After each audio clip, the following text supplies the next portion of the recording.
Amén, gracias a todos. Bueno, vamos a comenzar una vez más, como todos los viernes a esta hora. Nos vamos a permitir nosotros agradecerles que nos acompañen en estas tertulias y tenemos previsto hoy hablar de legítima defensa, ¿ok? Si realmente es un mito, cómo es ese proceso. Nos acompaña otra vez más, por supuesto que es Javier Villarruel, el doctor Javier Villarruel, que estaba de parranda, como dicen los... No, tanto así no. Viendo compromisos personales, conociendo un nieto nuevo. Sí, buenas tardes, de verdad que es un placer otra vez estar aquí con ustedes. Y hoy vamos a tocar un tema bastante controversial, porque hay muchísimas percepciones de cómo debe ser tratada esta figura de la legítima defensa y si en verdad se aplica o no se aplica en nuestro proceso penal tal cual como está establecido en nuestro Código Penal y qué consecuencias tiene su aplicación o por el contrario la falta de aplicación en un proceso determinado. Bueno, por supuesto que la legítima defensa está contemplada en el artículo 65 del Código Penal y bajo el título no es punible, ¿no? Y a veces nos confunde mucho esa forma como habla el artículo. Ahora, Javi, ¿crees que la legítima defensa o sea, estamos evitando ciertamente la pena? ¿O cómo es tratada? ¿Cómo crees que la trata las salas o la doctrina y la jurisprudencia? Sí, al principio, la forma como está redactada pareciera que se mantiene el tipo penal, pero sin embargo se le da un tratamiento especial a la persona que ha cometido ese hecho delictivo bajo estas circunstancias establecidas en el artículo 65.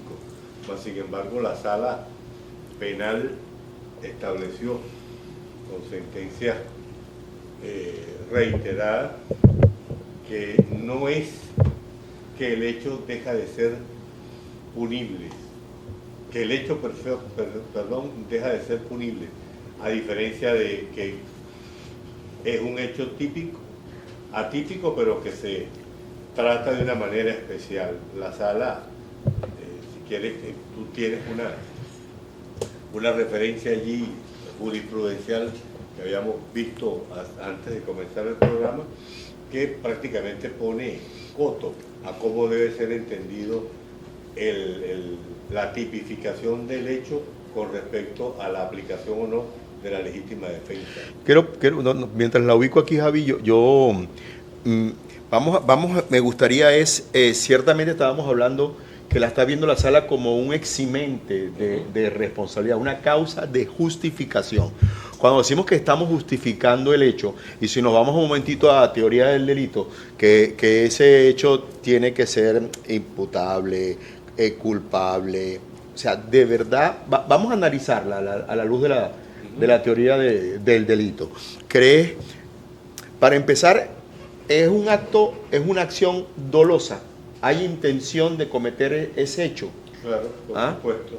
Desde el punto de vista de la aplicación del derecho penal, pues, quien comete, y hablando de legítima defensa, probablemente de un delito de homicidio, quien realiza todos los actos necesarios para cometer el hecho delictivo, lo está haciendo con conocimiento y lo está haciendo con la intencionalidad de detener la agresión de la que está siendo víctima, y la única forma es accionar en contra de la vida de la otra persona con la certeza de que mientras más efectiva sea su acción, menos riesgo hay de que pueda ser el objeto de un hecho delictivo, mejor dicho, convertirse en víctima. O sea, la acción que está cometiendo la persona, y si a veces pintamos o ilustramos en la mente de los que nos están viendo, la acción de desvivir, tengo que decirlo así, porque si no aquí tiene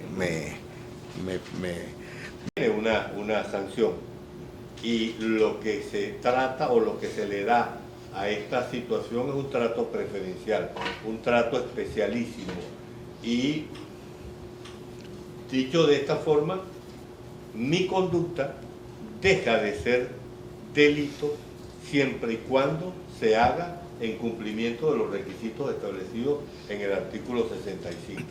Vale decir que la agresión sea legítima, ¿vale?, en perjuicio de mi vida o de mis bienes o del grupo familiar a quien yo tengo la obligación de proteger, la necesidad del medio empleado, que no haya desproporcionalidad. No puede ser una legítima defensa alguien que tenga, como dijiste tú al principio, un corta uña y yo tengo una 9 milímetros y descargo mi 9 milímetros en contra de él. O disculpa, eso obviamente hay una desproporcionalidad tanto en el medio que se utiliza para atacar como en el medio que se utiliza para repelerla, y que no haya provocación, o sea, que no haya sido la víctima el que provocó la acción que después repele, amparado en la legítima defensa. Bueno, dado que de aquel lado de las cámaras tenemos como a 4 estudiantes de Derecho en este momento, entonces vamos a ponernos un poco más académicos, aunque el más académico de los dos, por supuesto, que eres tú, pero vamos a hablar entonces, en principio, es que estamos viendo que es una acción que sí básicamente llena un supuesto de hecho de un tipo penal, ¿verdad? Porque va a ser típica, porque ciertamente esa acción que estoy estudiando, que estoy analizando, da por satisface ese verbo rector. Si estamos hablando de que él era desvivir, entonces el artículo, ustedes saben que dice el que desvive a otra persona. Entonces, ciertamente hicimos esa acción, dimos por hecho, llenamos el verbo rector y produjimos ese resultado. Entonces, si lo vemos, tenemos la acción que realicé, produjo el resultado, esa unión, ese vínculo que hay se llama nexo causal, ¿verdad? Estoy viendo a Briseuris, ¿no?, que estábamos discutiendo eso hoy. Hay un nexo causal y ciertamente esa acción está reflejada en una norma y es típica. Entonces es una acción típica que produjo el resultado previsto, que se hizo con intención, y me dice ahora el artículo 65 que no va a haber pena, no va a haber sanción por eso, porque me dice que está siendo justificada esa acción. Ahora, se justifica esa acción de acuerdo a los requisitos que estabas mencionando. Lo primero de ello, que esa acción es resultado de una agresión ilegítima que estoy viviendo. O sea, me está causando una agresión ilegítima y yo respondo hacia ese hecho. Esta agresión ilegítima debe ser ilícita y actual. Háblame algo de eso, Javi. Sí, debe ser no tanto actual, debe ser real, debe ser una agresión cierta, porque después veremos al final de que la legítima defensa también tiene como una variante, que es la legítima defensa putativa, que es cuando se pretende esgrimir o solicitar la aplicación de esta causal eximente de responsabilidad penal, pero cuando la agresión es analizada, resulta que no había tal agresión, sino que simplemente fue un error. Un ejemplo típico, alguien que metió la mano en un bolsillo pretendiendo la víctima creer que lo que estaba tratando de sacar era un arma y resulta que no había ningún arma, era un teléfono celular, por decir un ejemplo, y esta persona accionó la suya, ocasionando como consecuencia la pérdida de la vida del presunto agresor. Ese tipo de situaciones son analizadas desde otro punto de vista. En los requisitos que exige el artículo 65, claramente nos dice que la agresión tiene que ser ilegítima, tiene que ser una agresión que de por sí también constituya un tipo delictivo. Ok, esa agresión, y entiendan, para ir algo más, ciertamente puede haber un error, como dice Javier, un error en esa apreciación. Iríamos a ese tipo de defensa putativa que hablabas ahorita, ¿no? Pero lo que quiero que veas es que el sentimiento de esa agresión puede ser actual o inminente. Y cuando la doctrina te establece ese punto, es que una cosa, vamos a utilizar aquí dijiste como 3 veces la palabra esa que no podemos decir. Vamos a decirla como los boricuas. Vamos a hablar de alma. Okay. Entonces, cuando esa persona puede tener el alma en la mano, ¿verdad? Y puede accionarla. Ustedes en ese momento sentirían que están siendo víctimas de esa agresión ilegítima. Pero también solo el hecho de sacar, de esgrimir esa alma, entonces ya no se está suscitando tienen el temor, pero realmente la agresión como tal no se ha suscitado, pero ustedes la sienten como inminente. Claro. Entonces ustedes también podrían justificar una acción si cumple los demás requisitos en ese momento. Entonces el primero es que estén siendo víctimas de una agresión que es ilegítima, que sea real o actual o inminente, y que el objeto que ustedes están protegiendo sea un objeto, un bien jurídico tutelado. Para ponérselos más claro, ¿no? Claro. Si viene una de esas personas... Si nos ponemos muy elitescos en el lenguaje jurídico, a lo mejor muchas de las personas que nos están oyendo no lo entenderían como nosotros queremos que los entiendan. Tienes razón. Pero tenemos aquí unos sesgos que nos dan, instrucciones que nos dan, que no podemos utilizar ciertas palabras en este tipo de programas porque después nos censuran. y tenemos la censura posterior y la previa, pero aquí están estos muchachos, bueno, pendientes de eso. Hay muchos bienes jurídicos que son tutelados, hemos hecho la propiedad, la integridad, la vida. Si nos vamos muy específicos, como lo dirían en la universidad, va a ser contra la propiedad o las personas. Cuando se vulnera con una agresión ilegítima, atenta contra esos bienes, ya yo tengo la posibilidad de alguna acción. Eso es hablando de la agresión ilegítima, pero algo importante de esa agresión es que no sea yo el que la ha provocado. Claro, que es otro de los requisitos, que la agresión no sea por provocación de quien después pretende ser beneficiado con una legítima defensa. O sea, la agresión, en el momento que se produce, la persona que presuntamente puede resultar víctima de esa agresión no tuvo nada que ver con el inicio de la misma. ¿Okay? No es el vecino que va a la casa de al lado a incitar, a ofender, a amenazar al que vive a su lado, y después, como consecuencia de ello, venga esta persona a tratar de repeler o venga a cobrar los insultos, y esta persona, valiéndose de que ingresó a su casa, vaya a realizar una acción de la que ya describimos al inicio del programa. ¿Okay? Entonces, ya hay pregunta. Entonces, primero, la agresión es ilícita, actual, inminente o real, y procura proteger un bien jurídico que está tutelado. Anda preguntándonos, Bris, que tienes una pregunta por allí. Por acá un comentario de Luis José que dice: esa intención no va dirigida a ocasionar ese hecho, sino a defenderse de la injusta agresión.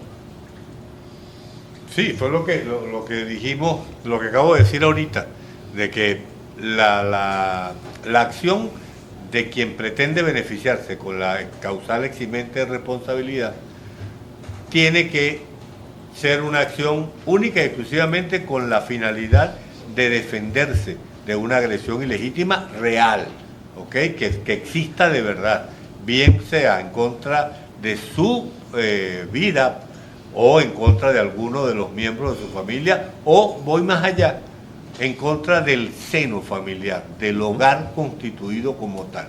Acuérdense que nuestra Constitución mantiene el principio de que el hogar es inviolable.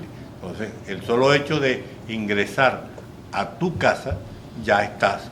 Eso se consideraría una agresión ilegítima y permanente, real. ¿Okay? Sobre un bien jurídicamente tutelado. Exacto. O sea, no es nada más cuando yo sienta en lo personal esa agresión Puedo salir con una persona y está siendo víctima esa persona. Puedo estar en mi residencia con mi familia y la acción ilegítima está siendo directamente hacia una persona de mi núcleo familiar. Entonces ahí tenemos que esa agresión es ilegítima, es actual, inminente, es real y también es sobre un bien jurídico que está tutelado. En ese momento ya se dio la agresión ilegítima. Y lo que yo hago ciertamente es para repeler esa acción. Ahora, puede haber excesos o no excesos. Esa acción debe ser proporcional, que es lo que hablábamos al principio. Exacto. Debe haber una proporcionalidad en cuanto a la agresión y a la respuesta. ¿Okay? Y dependiendo del comportamiento aquí más que todo, se trata de determinar con exactitud de cuál fue la intensidad en la respuesta para no caer después en un exceso de la defensa, ¿okay? Sino que lo que se quiso fue repeler la agresión, se neutralizó, se contuvo, hasta allí llegaría la legítima defensa. La forma como lo hiciste, si hubo necesidad de desvivir a la otra persona, porque era la única manera de tú estar garantizado de que la vida tuya no corría peligro, pues entonces habría que analizar si hubo o no hubo proporcionalidad en esa acción. O sea, el medio empleado para repeler esa acción legítima debe ser proporcional y necesario. No es que van a estar, considero una persona que está diciéndome, tonto si puedo decir, ¿verdad? Tonto en la calle, y yo saqué mi alma y hice cuatro impactos sobre ella. Entonces, por supuesto, el medio empleado es totalmente desproporcional a la acción ilegítima que estoy viviendo. Olvídense que van a poder justificar esa acción con legítima defensa. ¿Ok? No, inclusive, antes del programa tocamos un punto, hicimos un señalamiento de que hasta dónde se puede extender esa defensa de derechos por parte de quien resulte agredido ilícitamente. Y mencionaste un ejemplo de estar en una reunión o en un sitio distinto a mi hogar y resulta que estoy en compañía de un amigo y a este amigo es víctima de una agresión inminente, real y que ponga en peligro su vida. Yo perfectamente puedo, amparado en esta situación y en estos supuestos del artículo 65, controlar esa acción con mi acción y proteger la vida de esta persona que está a mi lado, que no es ni mi hermano, ni mi papá, ni mi hijo, pero que de no haber actuado yo bajo esa circunstancia y de esa forma, a lo mejor el resultado hubiese sido la pérdida de su vida. O sea que hay que analizar en detalle cada supuesto o cada situación que se presente con respecto a la eximente de responsabilidad de esta legítima defensa. Ahora, yéndonos un poco a lo que es el plano de investigación de un hecho de esto, ¿ok? Puedo ciertamente demostrar dentro de una investigación toda esta serie de circunstancias. ¿Sería un juez de control competente para decir hasta aquí llegó el proceso porque el juez de control considera que se está dando una causa de justificación de ese hecho? Puedo esas entrevistas preliminares que estoy tomando como actos de investigación durante esa fase ser suficientes para dejar en claro que eso es así y con eso suprimir o extinguir un proceso penal? Mira, me encanta esa pregunta que hiciste porque ya de antemano te había dado mi opinión al respecto y en la práctica y hasta las decisiones jurisprudenciales de los más altos tribunales del país opinan contrario a lo que yo opino. Yo pienso que no se necesita ir a un juicio oral y público para poder demostrar o determinar que estamos en presencia de una causal eximente de responsabilidad penal de acuerdo a lo que establece el artículo 65.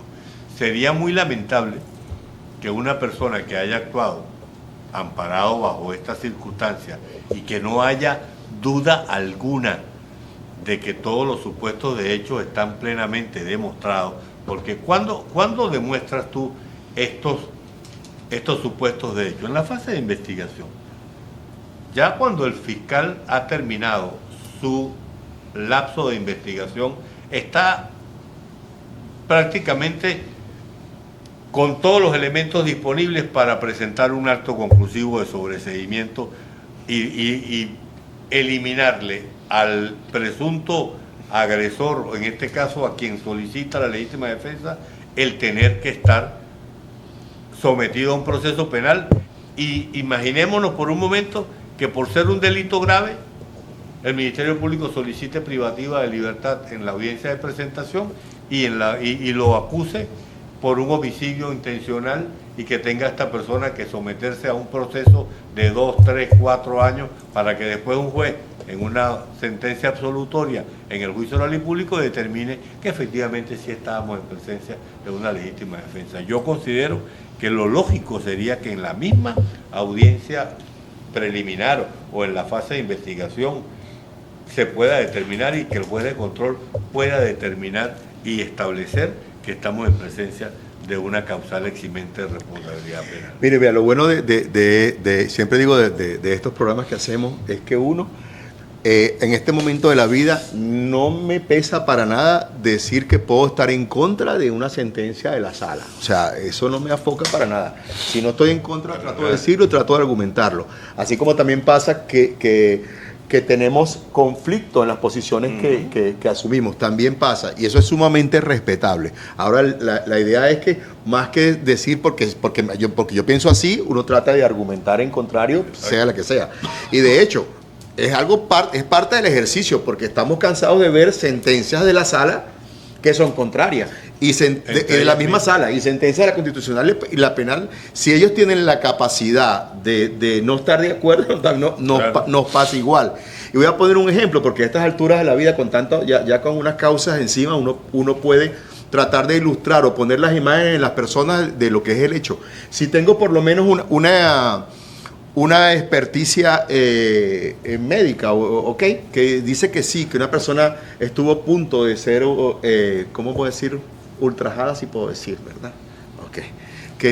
O que fue víctima de una posible agresión y tiene arañazos en las piernas, qué sé yo, y tengo 4 testigos que están declarando en una fase de investigación que sí, ciertamente esa persona causó una agresión legítima sobre el que hoy está imputado, y que en el fragor, en el medio de la circunstancia, esta persona utilizó un medio que creyó desproporcional y sacó esa alma y le causó un impacto que produjo tal. Eso ciertamente yo veo esos elementos, esos actos de investigación en este momento, y puedo presumir que eso está pasando.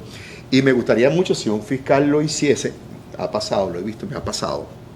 Un fiscal lo hiciese, sería perfecto. Pero ¿qué pasa si una víctima dice: yo no estoy de acuerdo con eso?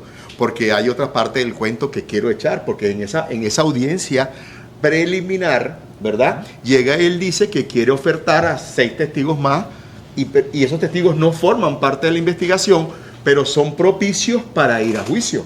Entonces, automáticamente el juez de control va a tener que admitirlo y hacer ese pase juicio, y se corresponde entonces la jurisprudencia cuando dice que ciertos elementos de lo que confluyen para alegar legítima defensa son exclusivos de juicio.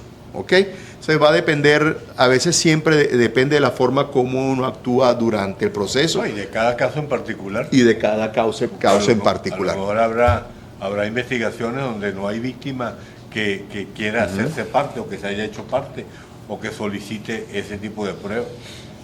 Vamos a abrir la pregunta, por favor. Ok, bueno, por acá tenemos una preguntita, pero primero déjame decirle que tenemos 45 personas ya conectadas acá en TikTok, y bueno, por acá tenemos 6 personas conectadas en Instagram.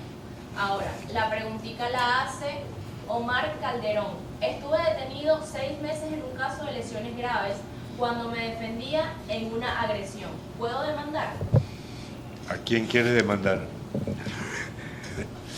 Primero espero que hayas culminado tu causa. Exacto, tu causa ya terminó. Ojalá ya haya salido absuelto. Sí.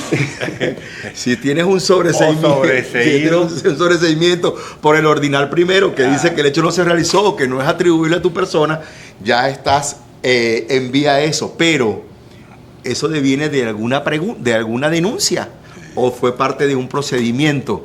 Porque si lo que quieres es demandar al Estado, sí, por allá hay un artículo que dice que por el tiempo que tuviste recluido, te van a pagar un día de prisión por lo que representa o equivale a un día de salario de un juez de primera instancia. Ahora, pero yo particularmente más de 25 años no lo he visto jamás, ¿oíste?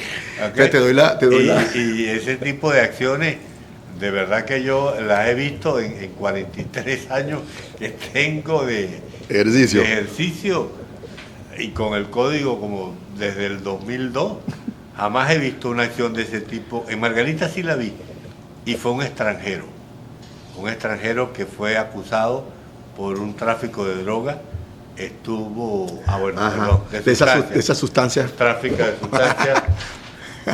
De sustancias y salió absuelto en el juicio oral y público, no hubo apelación, o la fiscalía apeló, quedó confirmada y demandó a que se hizo su cómputo y pidió que se le pagaran el tiempo que estuvo privado de libertad. Pero ciertamente creo que debe ser así y a veces lo que pasa es que nos viciamos con esas causas que vemos extranjeras donde se equivocara una fiscalía americana y pasó 15 años detenido una persona por un crimen que no cometió y le dan aquellos sacos de billetes verdes, tampoco decir dólares, aquellos sacos de billetes verdes producto de ese error del Estado, ¿ok?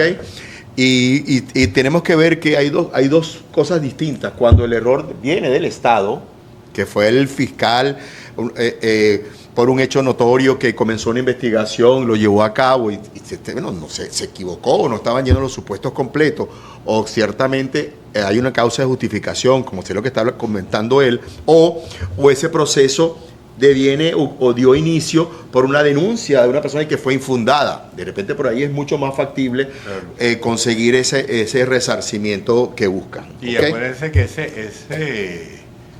esa indemnización de la que le estoy hablando no es única, porque la persona puede perfectamente acudir a la vía civil e intentar una acción por daños y perjuicios causados por su detención ilegítima. En este caso tendrá que demandar al Estado, que independientemente de que haya sido el Ministerio Público el responsable o no de su detención, o el juez que le decretó la privación ilegítima de manera desproporcionada. Yo quiero que no pierdan de vista es que lo que debemos estar protegiendo con esa acción, ¿ok?, que nosotros ejecutamos es un bien jurídico que es tutelado, ¿ok?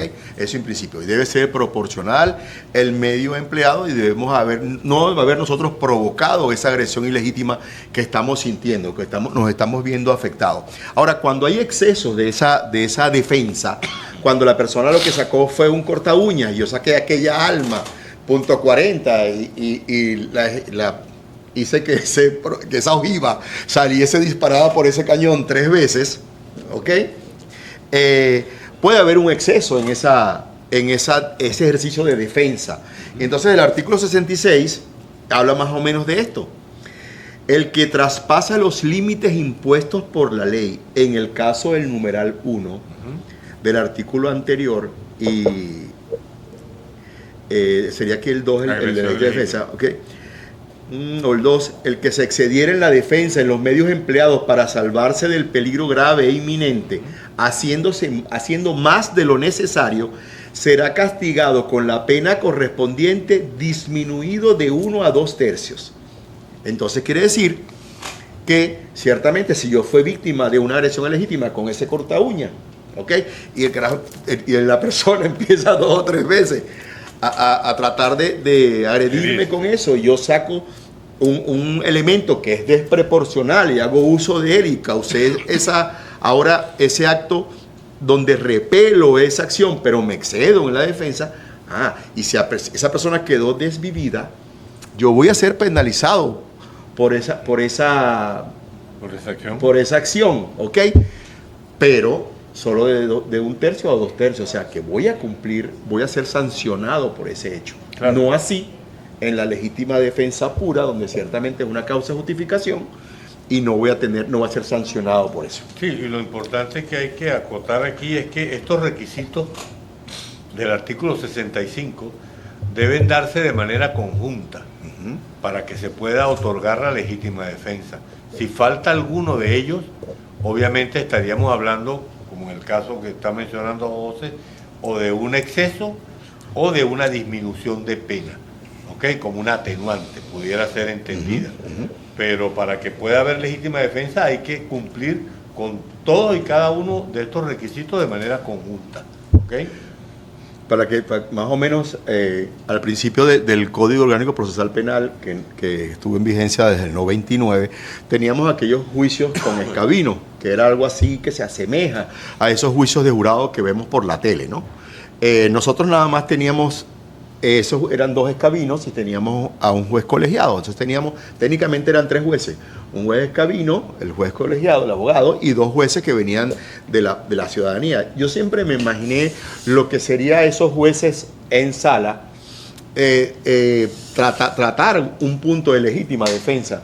Porque si me preguntan a mí si yo voy a alegar que tengo legítima defensa, entonces las preguntas serían estas. ¿Tú quisiste desvivir a la persona? Sí. Si tuvieses la oportunidad, ¿lo volverías a desvivir? Sí.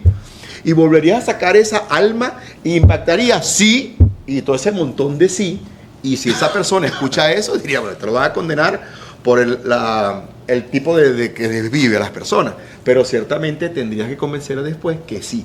Lo quise hacer, utilicé el medio, hay un anexo causal, pero es una causa de justificación que dice, no, pero era que esa persona tenía también un alma en su mano, estaba apuntando a uno de mis hijos pequeños y todo eso, y por eso lo hice.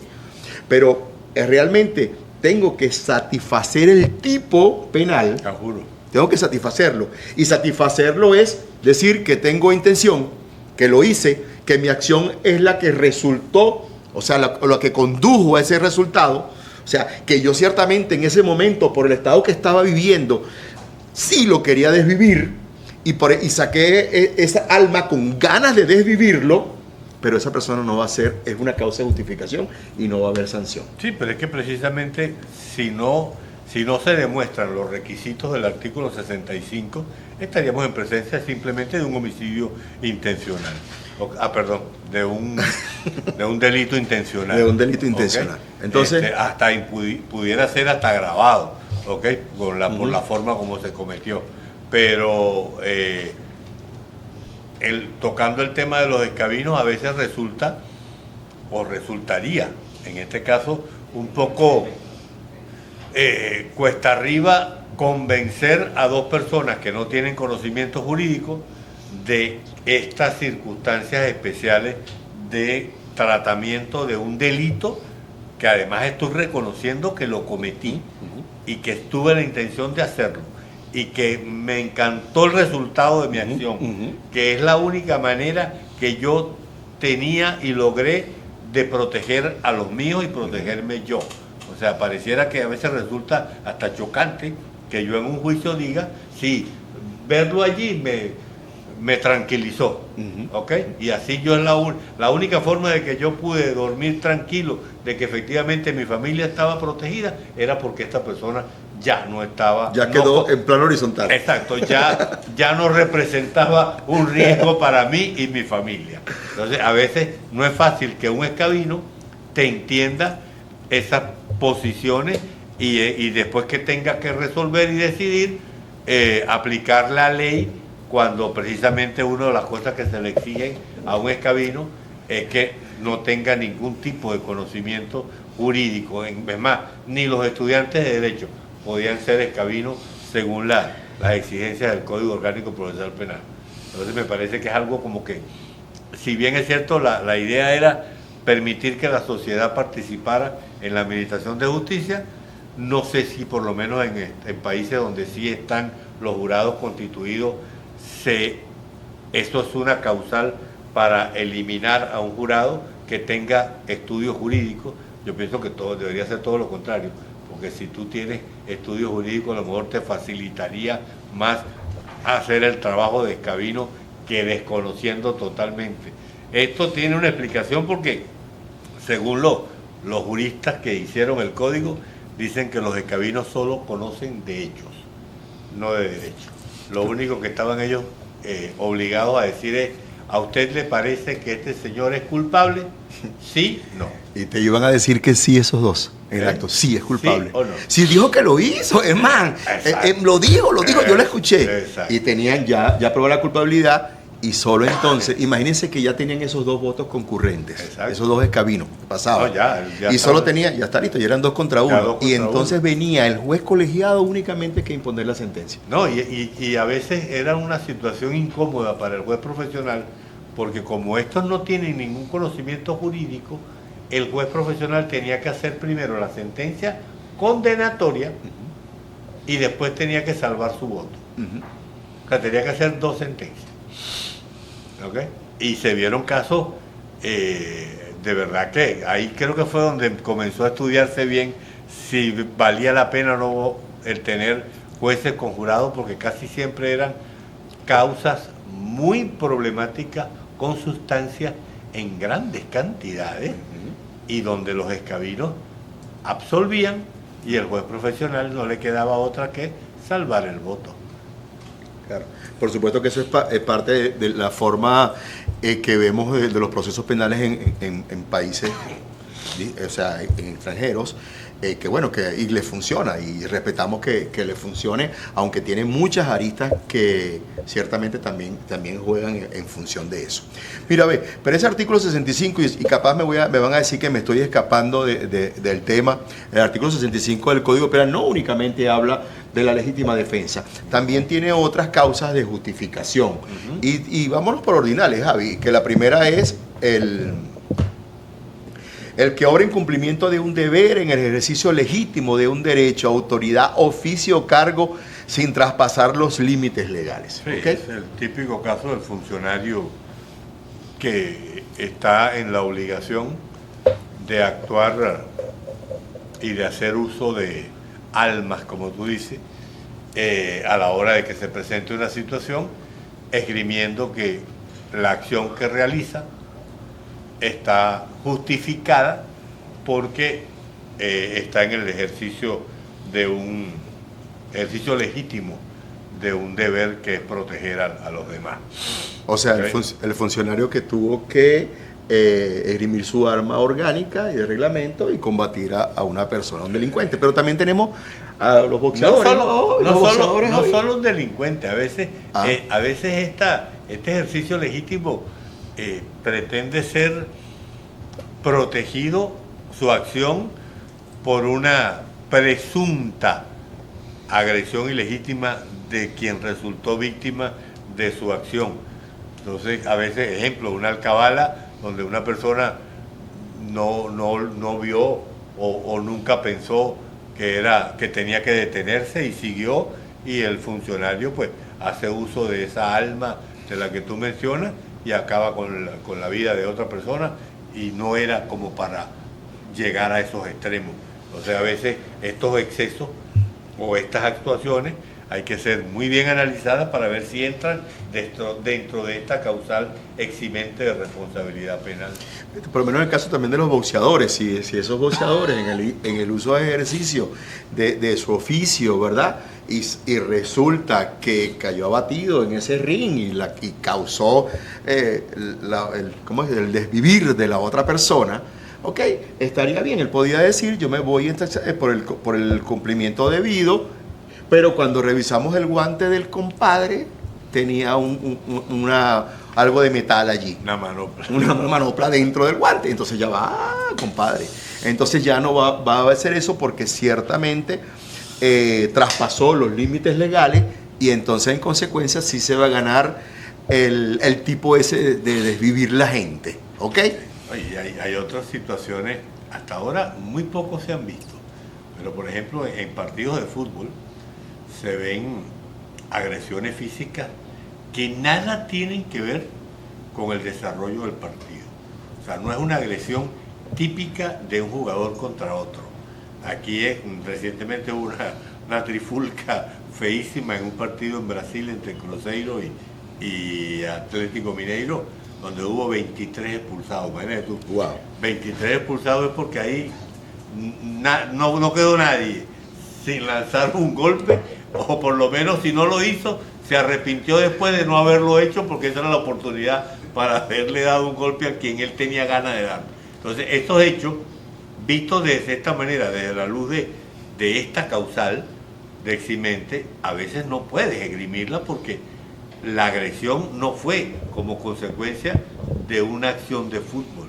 Eso fue una pelea, pero brutal, donde tú veías gente volando, pasando por encima. O sea, una patada de esa manera te puede causar lesiones graves y acabar con tu carrera y causar un daño irreparable. Quería con este tratamiento del artículo 65 que se den cuenta que por lo menos este artículo ordinal primero del 65 no habla nada de agresiones ni nada de eso. Habla es de no sobrepasar los límites permitidos. Y así como acabamos de hablar de los funcionarios policiales y terminamos de hablar también de repente de algunos deportistas, también entra aquí a veces la conducta de algunos médicos, y eso con función de que las semanas pasadas estábamos trabajando lo que era derecho penal médico, porque es posible que en el ejercicio de su función, de su deber, termine quedando horizontal el que llegó horizontal a su cirugía, ¿ok?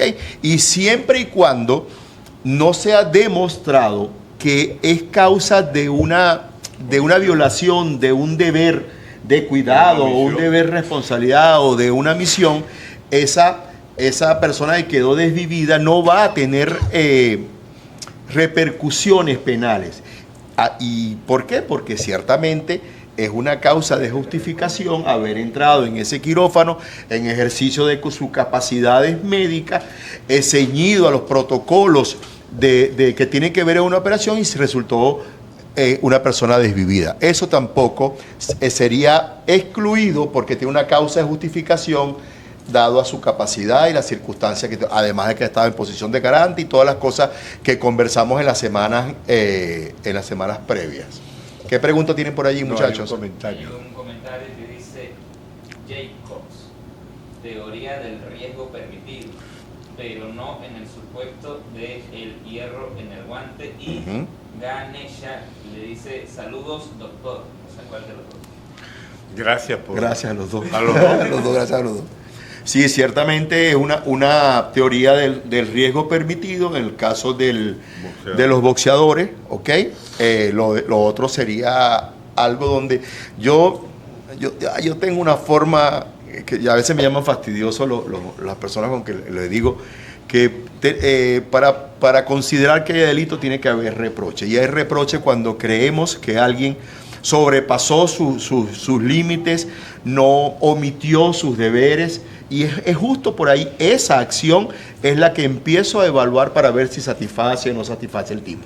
O sea, yo creo que el reproche social es lo que conlleva esas acciones a ser tipos penales. Entonces tiene que haber un reproche social o una acción que creemos que es contraria a esa sensación de paz y de seguridad que tenemos como sociedad, la que lleva en definitiva a llevar a los legisladores a que establezcan esos tipos penales y sean reglamentados. Bueno, hay otro supuesto de eximente de responsabilidad, que es la obediencia debida. Obediencia legítima y debida. Que es el cumplimiento de una orden. Afortunadamente, las reformas que se han hecho y las legislaciones del tipo sustantivo, tratando de proteger a los que son víctimas de este tipo de acciones, y que siempre quien la comete pretende escudarse en que estaba actuando simple y llanamente por cumplir una orden. Afortunadamente ya los textos penales y los tratados y las leyes internacionales y las sentencias de nuestra sala constitucional y de la sala penal han sido contestes en que no basta, aunque el código diga que quien debe ser sancionado es el que da la orden, pues ya hay criterio más amplio de que debe ser sancionado tanto el que da la orden como el que la ejecuta, siempre y cuando esa orden sea con resultados ilegítimos, ¿okay? Cuando haya desproporcionalidad, cuando haya ánimo de ensañar, cuando se actúe más por venganza que por protección o por prevención. Dime. Tenemos por aquí Ganesha, no sé si es una pregunta o un comentario, que dice: doctor, una condena de 3 años y 9 meses, con una privativa de 4 años por estafa agravada. Ay, ¿Una condena? Una condena de 3 años y 9 meses, ajá, con una privativa de 4 años por estafa agravada. O sea, pasó 4 años Y la en prisión preventiva y la y la pena en condenaron a definitiva condenado a 3.9. O sea, ciertamente, de hecho estábamos conversando esos puntos. En teoría, la prisión preventiva no debería de exceder, primero, de 2 años. Sería lo primero que se violentó en ese proceso. Y lo segundo es que no debería de sobrepasar el término mínimo de la posible pena a imponerse. Y la estafa es de 1 a 5, o sea, en y la estafa agravada es de 2 a 6. de 2 a 6, o sea, no ha debido jamás de sobrepasar 1 año. Eso es un delito menos grave, aparte de eso.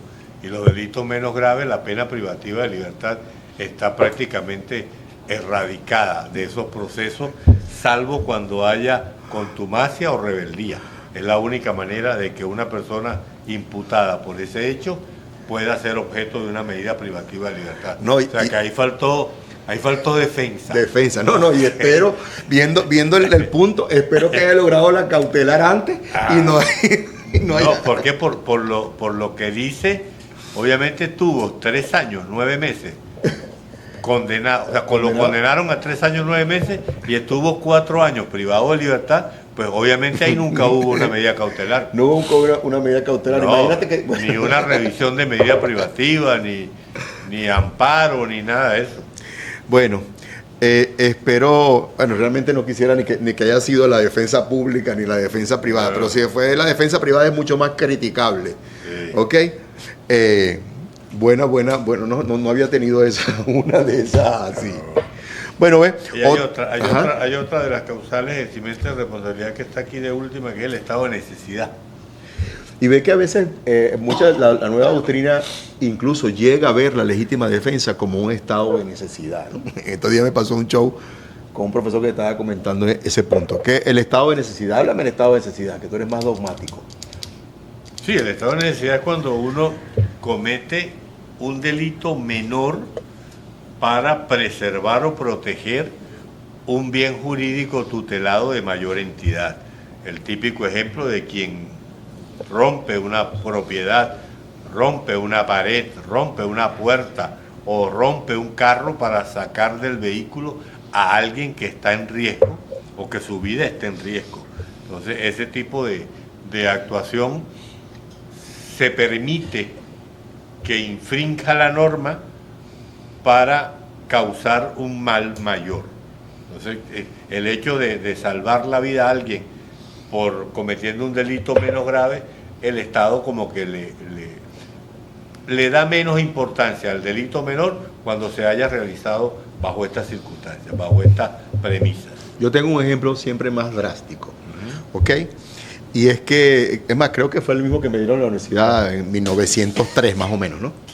Que era estamos en el Titanic, ¿verdad? Y está un solo bote. Sí. Y entonces dicen las personas, mujeres y niños primero. Ya saben que ella sacó las mujeres y niños primero.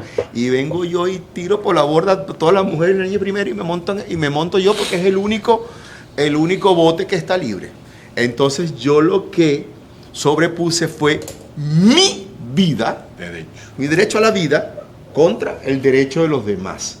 Entonces, porque yo estoy viendo que el medio, si no uso ese medio, le voy a garantizar mucho la vida a las señoras, a los niños, pero quedó desvivido. Entonces, cuando veo esos dos derechos constitucionales, prefiero técnicamente el mío, ¿ok? Y eso lo veo, y es un derecho equivalente. Es más, capaz causé que se desvivan 3 personas, pero garanticé mi vida. Entonces, no, eso no, y eso también lo voy a ver como un estado de necesidad. De hecho, ¿Ok? en ese mismo panorama del Titanic, colocaba un ejemplo de alguien que está en la balsa, que ya logró llegar a la balsa y no cabe más nadie. Y trata a alguien de subirse a la balsa. Y obviamente el que se suba a esa balsa pone en riesgo la vida de todos los que están allí. Entonces alguien agarra un canalete y simplemente lo empuja o impide que suba a la balsa. Y va más allá, un canaletazo en la cabeza y no deja que suba a la balsa. Canaletazo no es palabra No, eso prohibida. no es palabra Bri. prohibida. Oíste, por Dios, déjanos en paz un momento. O sea, entonces vean, Es- inclusive si esa persona que ya está en la base, que yo soy el que está abajo Ajá. en el agua, y agarro un alma Ajá. y le doy 2 impactos para tirarlo, y me gané mi puesto. O sea, ciertamente el hecho es típico. En otras circunstancias donde no pueda ser visto como una causa de justificación, yo sería penado, sancionado por esa acción. Pero bajo el estado de necesidad, la legítima defensa, la orden de vida o el cumplimiento de un deber, el Código Penal dice, sí, era un hecho típico, es culpable, donde no se ve es que sea como antijurídico, porque la norma no me exige el cumplimiento del deber dada la justificación. Presente en el artículo 65. ¿Ok? Entonces el artículo 65 habla de esas causas de justificación. El artículo 66 habla de los excesos en la defensa o los medios empleados para eso, y son 2 artículos que siempre tenemos que estar bien vistos. Exceso de defensa, legítima defensa. Otro punto que quieras tratar, vamos a ver. Bueno, yo quiero... Lo de la legítima defensa putativa. La putativa, sí, ahorita vamos a revisar esto. Ujú. Bueno, mientras dan ustedes ahí una pausa, déjenme decirles que ya somos 35 personas en TikTok y llevamos 5.000 likes. Y por acá por Instagram llevamos 3 personas. Ok, vean, a mí normalmente siempre es de mi gusto hablar más temas procesales que sustantivos, ¿no?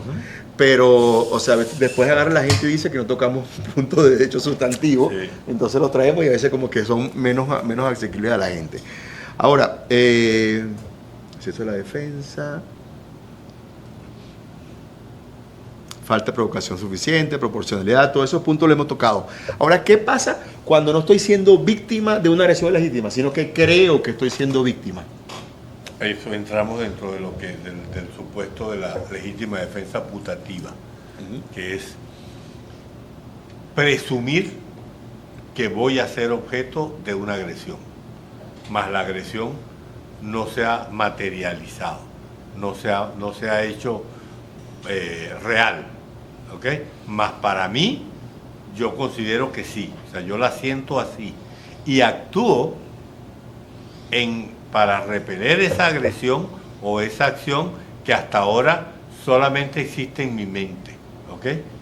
Entonces, en ese caso, yo opto por accionar o actuar para protegerme yo o proteger a mi familia, y resulta que cuando ejecuto mi acción y mi acción da como resultado el inutilizar a la persona que presuntamente me iba a agredir, después que suceden esos hechos y son examinados, resulta que no había tal agresión, que lo que yo presumía que podía ser un objeto con el cual mi vida iba a estar en peligro, resultó ser un teléfono celular, resultó ser un facsímil y no un instrumento con el cual mi vida corría peligro.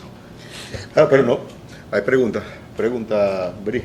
Por aquí Omar Calderón pregunta, si son 3 personas contra uno y yo uso un palo para darle a los 3 en defensa propia, ¿qué pasa en ese caso? Podría no, es que puede ser inclusive una persona muy corpulenta, ¿ok? Y un flaquito, y el flaquito consiguió el bastón o un bate y le dio dos batazos. Pero le diste 2 batazos. Ahora, si te pusiste a darle 600 batazos, claro, y lo desviviste, yo te voy a decir que fuiste desproporcionada en la defensa. Claro. ¿Ok? Ese punto... En condiciones normales, 3 hombres en contra de 1, obviamente el que esté solo tiene todas las posibilidades de salir lesionado y cuidado y hasta en peores condiciones. Y si consigue un medio idóneo, aquí vamos al supuesto de hecho, ¿cuál es el medio idóneo? Con los puños yo no voy a repeler 3 agresiones, ¿ok? Entonces, a lo mejor con esto sí, si logro neutralizar a uno primero, o a los 2, o a los 3, con ese instrumento que él menciona, perfectamente estarías dentro de estos supuestos. Todo está después en demostrar cómo fueron las circunstancias del hecho. Claro, si no vaya a pasar que tú solito te pusiste a causarle problema a los 3 y la agresión ilegítima vino de parte tuya. Entonces te van a decir, ya va, no puedes esgrimir agresión ilegítima porque tú eres el responsable directo del hecho y no vas a poder usar la legítima defensa. ¿Ok? Hay esa legítima defensa a veces también se acerca mucho a lo que es el error, ¿no? Y un ejemplo es que no es nada más que va a decir, no, es que yo creía que estaba siendo víctima de una agresión ilegítima. Lo tienes que justificar, porque si sabes que la persona te ha venido ofendiendo y te dice que porque le soplaste la oreja a la novia, él te quiere desvivir y lo dice en todos lados y que te va a desvivir y te das vivir, por supuesto que entra al local, se va a sacar la mano, lo que tienes es un peine y tú pensaste que te iba a desvivir porque todo el mundo te lo ha dicho. O sea, tienes que fundamentar el por qué tú estás creyendo que estás siendo víctima. Entonces sí, si en ese momento sacó el teléfono, sacó un peine que tuviste marrón y te habían dicho que la pistola, que el alma que cargaba era marrón, entonces esas series de circunstancias son las que vas a alegar. Claro. ¿Ok? Para argumentar que te vas a escudar en esa causa de justificación. Díganlo. Por aquí ya supe pregunta, ¿en qué terreno de la legítima defensa entraría lo que es el fuego disuasivo? Es decir, sacar el... Sí, ya lo entendí perfecto, lo entendí perfecto. Claro, es que de hecho no tendrías por qué ser sancionado por eso, porque estás usando un medio para evadir exactamente. O sea, hacer esos impactos al aire, ¿ok? Lo que estás es usando un medio que quizás, ponte que aquello que venía era con un bate, y tú agarraste y hiciste unos impactos al aire para evitar que ocurriese la agresión ilegítima. Tú ciertamente, ahí tú no estás agrediendo a aquella persona, tú no estás accionando contra aquella persona.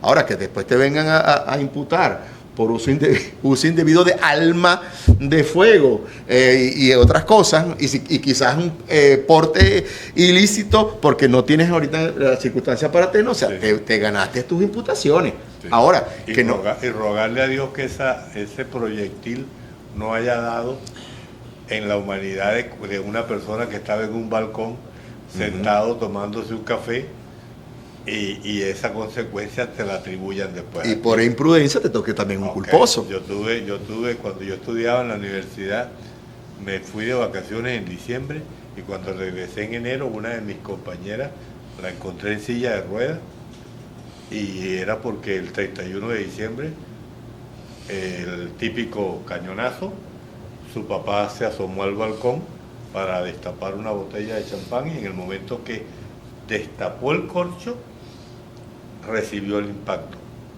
Y lo que hizo fue que se sentó, pero se sentó de espaldas a todos los que estaban en la mesa, y después fue que se dieron cuenta que el señor estaba muerto.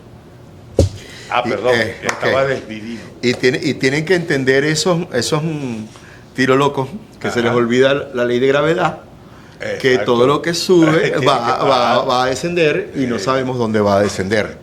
¿Okay? Entonces van a ser responsables. En principio, el tomar esa alma para tratar de evitar una agresión mayor, o para que la persona neutralizara a alguien, es como una acción legítima. Más bien es como una acción preventiva, más que una acción represiva. Y también hay muchas almas que no necesariamente son esas que se portan en la mano, y que tienen ese efecto, porque también tuvimos una causa donde esos artefactos que salen en las matas, que se llaman granadas, son las frutas, ¿ok? También hay de tipo luminosa, y lo que causan es ese efecto, pues, o sea, simplemente eso no va a causar un daño mayor más que esa luminosidad que por supuesto es un medio disuasivo. O sea, también hay elementos que son hechos con ese fin. ¿Ok? Bueno, y el día ha estado light, de verdad. Aplicación del caso de gente. Con respecto a la legítima defensa putativa, hay dos teorías de cuándo una puede ser entendida como una rebaja o disminución de pena y cuándo la otra puede ser entendida como efectivamente una excepción de responsabilidad penal. En la primera se dice que es cuando es evitable la presunción de que pudiéramos estar o no frente a una agresión.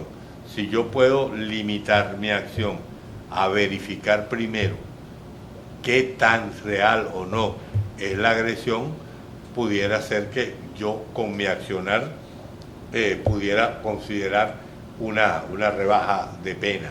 En cambio que con la segunda, cuando es imposible que yo pueda determinar en realidad qué grado de realidad tiene la agresión y yo actúo, pues obviamente allí lo que estoy buscando y lo que se aplicaría sería una excepción de responsabilidad bajo esta premisa de la legítima defensa putativa. O sea, pudiera ser un ejemplo alguien que saque un facsímil y que yo creo que con ese facsímil mi vida corre peligro. Yo no estoy en capacidad de saber si el orificio de ese cañón es pequeño de perdigón o si es normal de un proyectil. En ese momento tú estás ante una situación de pánico y si lo que te queda es si tienes cómo repelerla, la repeles y después verás si se hizo conforme a derecho o no. Pero lo primero que está es defender tu vida y la de los tuyos. Está bello para puntualizar exactamente eso. Entonces, si estamos, ciertamente certificamos que hay una legítima defensa plena, va a haber una exclusión de sanción. O sea, no va a haber sanción por la justificación que estamos viendo. Si creemos, o sea, si no estaba la agresión, sino que la creímos, va a haber dos posibilidades. Que esa creencia haya sido vencible o invencible. Esa facsímil es un error invencible. Y ese error invencible, yo caí en error porque era invencible, va también a causar que no haya consecuencia jurídica. Pero si es que yo me voy a hacer el loco y el error si era vencible, sí voy a tener pena disminuida. Y al igual que voy a tener una pena disminuida cuando la defensa sea un exceso de la defensa. Si saqué el corta uña y yo agarré el alma e hice los 4 impactos, por supuesto me excedí en la defensa y voy a ser sancionado por eso. Debido a que había una agresión ilegítima sobre un bien tutelado jurídicamente, va a haber un eximente, va a haber una responsabilidad atenuada, o sea, va a ser una pena menor, va a ser tratado como un atenuante, pero voy a ser sancionado definitivamente. O sea, lo único que causa exclusión de sanción va a ser la legítima defensa plena y el error invencible en la defensa putativa. Para que quede claro ahí, no... Yo sé que de repente van a tener que verlo, pero saben que pueden verlo después en el canal de YouTube, porque están quedando grabados todos estos contenidos y estamos transmitiendo en este momento en vivo por TikTok e Instagram. ¿Cómo vamos? Bueno, por acá ya tenemos 6,000 likes y 23 personas conectadas. Muchos se ríen porque dicen que estoy aprendiendo. Por fin. Bueno, trabajamos con lo que son las causas de justificación del artículo 65, hablamos de la defensa putativa, el estado de necesidad, el exceso en la defensa. ¿Qué otro punto tocaríamos aquí hoy? Hoy el tema es las últimas semanas, aunque no estuviste con nosotros, nos quedamos quedando 2 horas en estos lives, ¿oíste? ¿Alguna otra pregunta? ¿Algún otro comentario?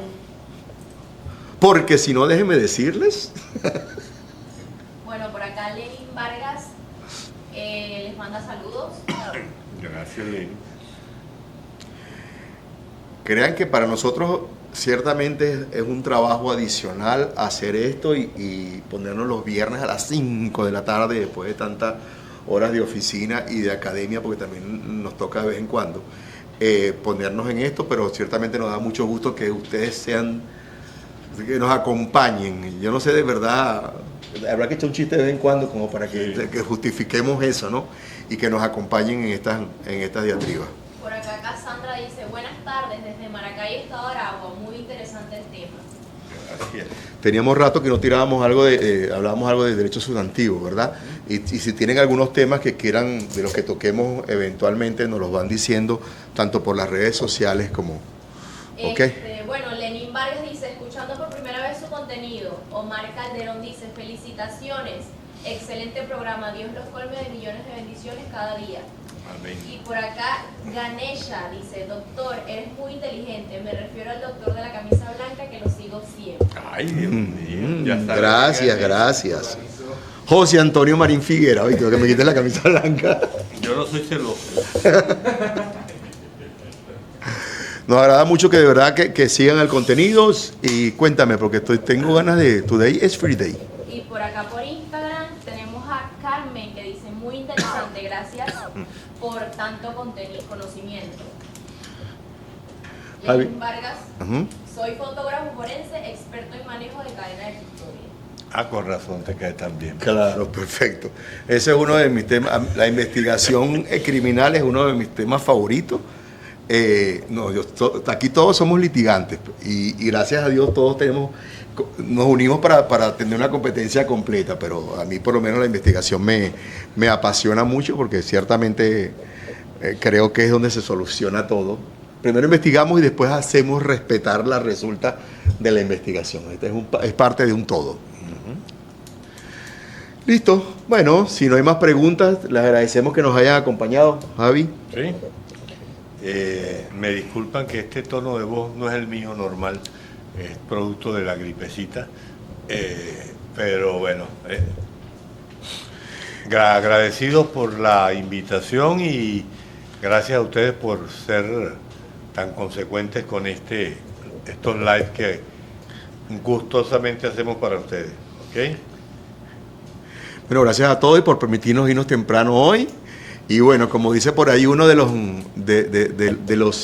el director, nos toca ahora ahí darle vuelta a los hielos, caracolear los hielos. Y recuerden que bueno, este contenido siempre va a quedar en las plataformas de YouTube por marinfiguera.be, ¿ok?